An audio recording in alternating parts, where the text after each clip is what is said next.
তারপর ভাই নামার পরে আশ্রয় দিল। বর্তমানে যে রোহিঙ্গা ইস্যুতে যে সমস্যা হইতেছে এগুলো কি কেমনে মোকাবেলা করবো?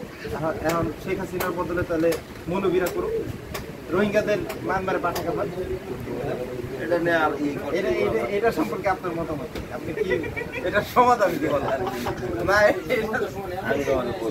শেখ হাসিনা কেন মৌলবীদের দোষ না শেখ হাসিনার? যখন বাংলাদেশে আমরা বলবো পাকিস্তান, তখন কিন্তু আমরাও প্রায় 2 কোটি মানুষ ভারতে কিন্তু এইভাবেই শরণার্থী এবং আমাদের দেশ স্বাধীন হওয়ার পরে কিন্তু আমরা আবার টান দেবো। তবে এইখানে দুইটা জায়গায় দুইটা ভিন্নতা আছে। প্রথমত আমরা কিন্তু এই দেশে প্রোটেস্ট করছি, যুদ্ধ যারা করছে এরা অবশ্যই প্রোটেস্ট করছে না, আর যারা নিরীহ ছিল এরা হচ্ছে বাইরে চলে গেছে, মানে যারা যুদ্ধ করতে পারে নাই, অপারগ ছিল, বয়স কম ছিল, নারীরা ছিল। কিন্তু রোহিঙ্গা ইস্যুটা এরকম ছিল না। যখনই ওরা পুষব্যাক করছে, ওদের কোনো গ্রুপ বা ওরা যে তাদের রাষ্ট্রকে স্বাধীন করবে এমন কিন্তু কোনো সংগঠন বা কোনো কিছু কিন্তু তারা দেখায় না। এরপরে আরো হেলথ ইস্যু আছে, এদের অনেক বিষয় আছে যেটা মুসলিম সমাজে চায় না। মুসলমান আমার গজব হইতে পারে, অবশ্যই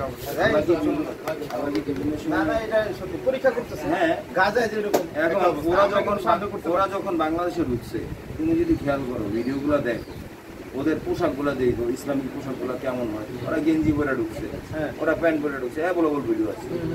এরপরে যখন ওরা শরণার্থী হিসেবে আসলো, চিরঙ্গে ঢুকাইলো, তখন কিন্তু ওরা একটা দেশে থাকার পরে, যেমন আমরা তো ইন্ডিয়া ছিলাম, আমাদের পূর্বপুরুষের যারা ছিল যুদ্ধকালীন সময় ছিল এরাও ইন্ডিয়া ছিল, কিন্তু ইন্ডিয়ার কোনো ক্ষতি আমরা করি না, না অবশ্যই না। কিন্তু রোহিঙ্গারা কিন্তু এখানে এসে কিন্তু মাদক ঢুকাইছে। হ্যাঁ, এবং মিয়ানমার ওই অঞ্চলটা যে মাদকের কারণে বাংলাদেশ দীর্ঘদিন ভুক্তভোগী, এটা কিন্তু গভর্নমেন্ট জানতো। হ্যাঁ অবশ্যই। কিন্তু বেশিরভাগ মুসলমান সংখ্যাগরিষ্ঠ দেশ এবং অন্ধভাবে আলেমদেরকে অনুসরণ করার কারণে সরকার বাধ্য হয়ে এই কাজটা করতে হয়েছে।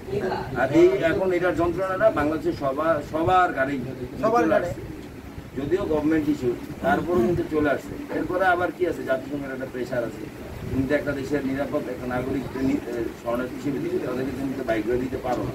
যেমন আজকে বাংলাদেশ থেকে বিভিন্ন অভিবাসী আছে, যেমন আমেরিকা, ইটালি, অবৈধ পথে মালয়েশিয়ার পথে অনেক কিন্তু শরণার্থী বিভিন্ন দেশে আছে, ওদের তো এভাবে পুলবেক করা নদীতে ফেলা দিতে পারবে না, ইন্টারন্যাশনাল কিছু ল তো আছে।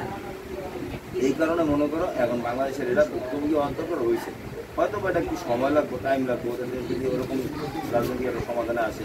আমরা 9 মাসে চলে আসছি, ওদের 9 বছরও লাগতে পারে। প্রত্যেক আমাদেরকে যেহেতু করছি, সহযোগিতা যেহেতু করছি, সারা বিশ্ব জানে বাংলাদেশের সহযোগিতা আগামীতে আরও ভালো কিছু করতে পারে।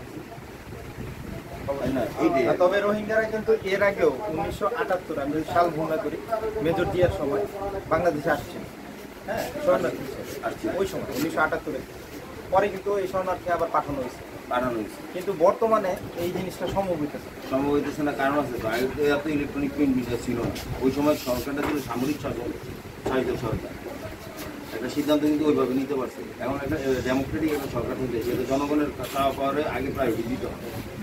এই ক্ষেত্রে কি বলা যায় যে মৌলবীরাই দায়ী?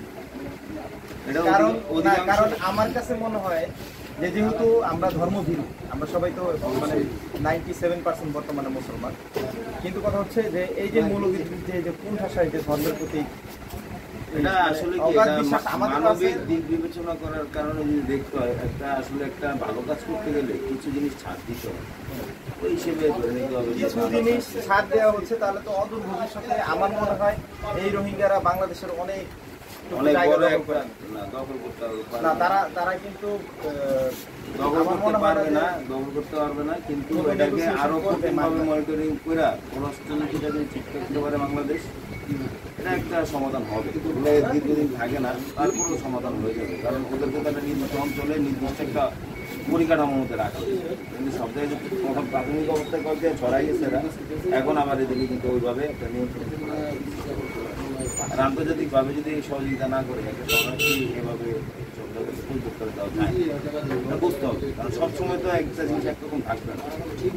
আমাদের সমস্যা ছিল, আমাদের 9 মাস লাগছে স্বাধীনতা, ওদের তো 9 বছরও লাগতে পারে, 90 বছরও লাগতে পারে, কিন্তু মানবিক বিবেচনা করলে তো তাদেরকে এইভাবে খারাপ, সবাই তো খারাপ। আইনের দৃষ্টিতেও কিন্তু কিছু কথা আছে, যেমন 10 জন অপরাধী যদি মুক্ত হয়ে যায়, একজন নিরপরাধ যাতে শাস্তি হোক না।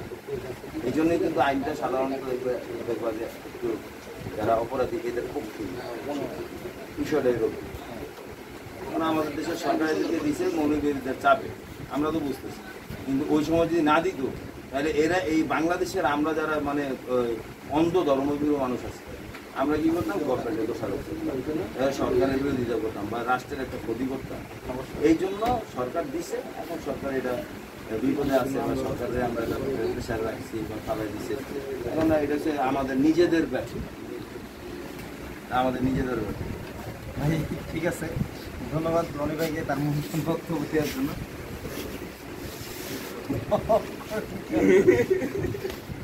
এখানে যে লিটন ভাই আছে, লিটন ভাইয়ের অফিসে আসছি আমরা। লিটন ভাই, এই লিটন ভাই, রোহিঙ্গা সম্পর্কে আপনার কি মতামত? কোনো মতামত নাই? আপনি জানেন যে আমি কিচ্ছু জানি না, জানে যে কোনো কথা বলে ধরে নিয়ে দেবো।